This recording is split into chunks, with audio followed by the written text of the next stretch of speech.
काम सीकर में कर रहा है, गंगानगर में कर रहा है, वेतन कोटा से उठाया जा रहा है। और आज से नहीं, पिछले 3 साल से ये व्यवस्था चल रही है। इनको कौन मना कर रहा है? वेतन ले रहा है, फिर पद की आप वित्तीय स्वीकृति जारी क्यों नहीं कर रहे हैं? लेकिन ब्यूरोक्रेसी कुंडली मार के बैठी है, पूरा की पूरी प्रशासनिक मशीनरी को झोंक रखा है, जो कोई काम ही नहीं है। अन्य हमारे सेवा संबंधी काम है वो पेंडिंग में है, लेकिन वेतन व्यवस्था में डायरेक्टर से लेकर हमारा सीबीओ तक बिजी है। यह हालात हो रहे हैं।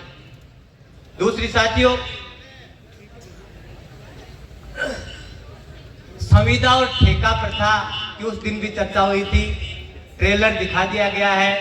16,900 रुपये में भर्ती हो गई है, 10,000 शिक्षक। और पिछले सम्मेलन में हमने एक ऐलान किया था कि राजस्थान के इतिहास की जो वर्तमान में रनिंग भर्तियां हैं, जो 2-3 महीने पहले जिनको ज्वाइनिंग मिल रही है, अब तक भी ज्वाइनिंग मिल रही है, ये राजस्थान के इतिहास की विभिन्न संवर्गों के मंत्रालय कर्मचारियों से लेकर टीचर्स के जो पद खाली चल रहे हैं, उनको अविलंब भरा जाए, वरना ये घटता हुआ नामांकन नहीं रुकेगा। इसके साथ ही साथियों, डीपीसी पिछले 3 साल से राजस्थान में पूरी तरह से हमारी डीपीसी रुकी हुई है। जो 1 अप्रैल से 31 मार्च जो हमारा वित्तीय सत्र होता है, उसमें डीपीसी होती है, लेकिन वो दूर नहीं होती।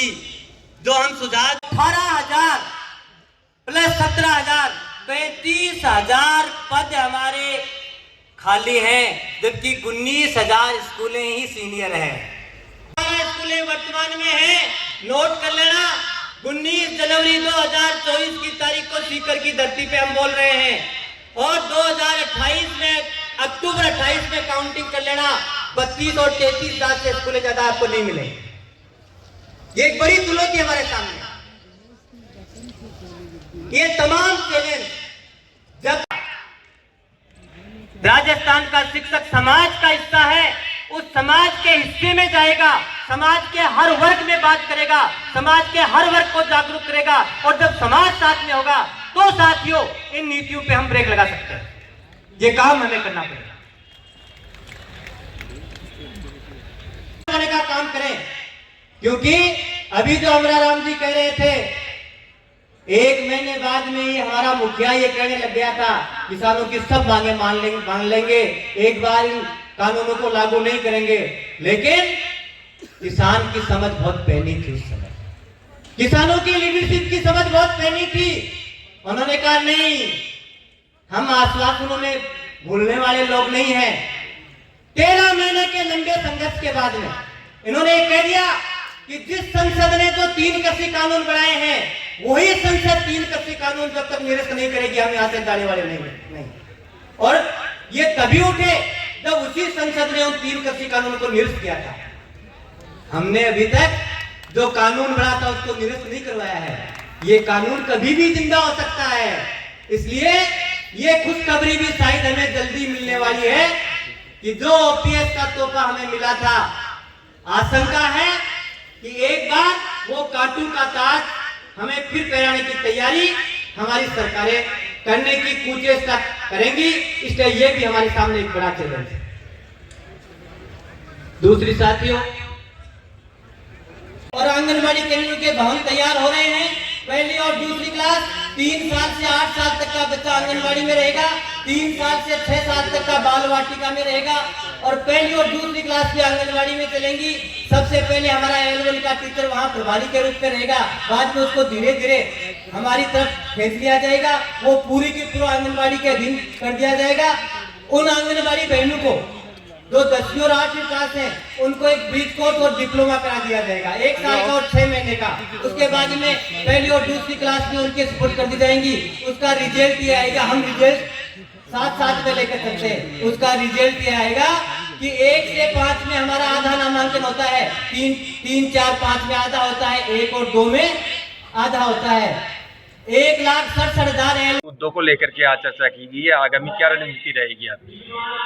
शैक्षिक मुद्दों पे हमने चर्चा की है, खास करके जो प्रदेश के अंदर और हमारे प्रदेश में भी नई शिक्षा नीति लागू सरकार करने जा रही है, उस शिक्षा नीति पे हमने बहुत विस्तार से चर्चा की है। उसके क्या परिणाम होंगे, क्या दुष्परिणाम होंगे, उनका हमने पूरा विश्लेषण किया है और हम इस नतीजे पे पहुंचे हैं कि नई शिक्षा नीति ना विद्यार्थियों के हित में है, ना शिक्षकों के हित में, ना आम आदमी के हित में है।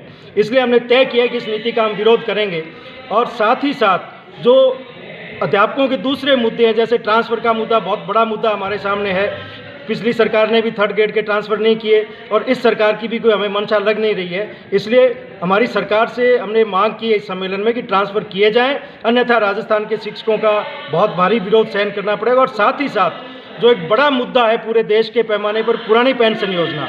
राजस्थान में पुरानी पेंशन योजना लागू हो गई है, लेकिन नई सरकार के गठन के बाद में कर्मचारियों के दिल में बड़ा आशंका है, क्योंकि जिस तरह से क्रिया और प्रतिक्रियाएं सरकार की तरफ से इस बारे में नहीं आ रही है, उससे हमें खतरा और बढ़ गया है। इसलिए हम सरकार से इस सम्मेलन के माध्यम से कहना चाहते हैं कि अगर पुरानी पेंशन योजना को छेड़ने की कोशिश की तो राजस्थान का शिक्षक और कर्मचारी उसको किसी कीमत पर बर्दाश्त नहीं करेगा, विद्रोह करेगा। इसलिए हम उनसे चेतावनी देना चाहते हैं कि जो पुरानी पेंशन योजना यहाँ लागू हुई है वो लागू रखी जाए। और केंद्र सरकार से भी हमारी मांग है कि PFRDA एक्ट, जिसके तहत नई पेंशन योजना लागू की गई थी, उसको रद्द किया जाए।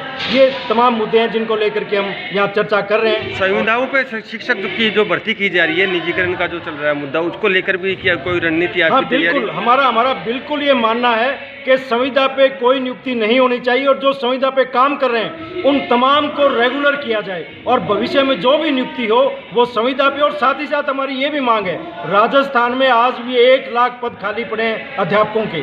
इसलिए हमारी मांग है कि शिक्षा सबसे महत्वपूर्ण विषय है, इसलिए तमाम 1 लाख पदों को जल्द से जल्द नियमित नियुक्ति से भरा जाए ताकि विद्यार्थियों को शिक्षक मिले और जो लाखों बेरोजगार हमारे साथी हैं उनको रोजगार मिले। इन मुद्दों को लेकर के हम भविष्य में सरकार के सामने रखेंगे और सरकार ने नहीं माना तो हम आंदोलन की तरफ भी कदम बढ़ाएंगे। नाम बता दें। महावीर सियाग, प्रदेश अध्यक्ष, राजस्थान शिक्षक संघ शेखावाट।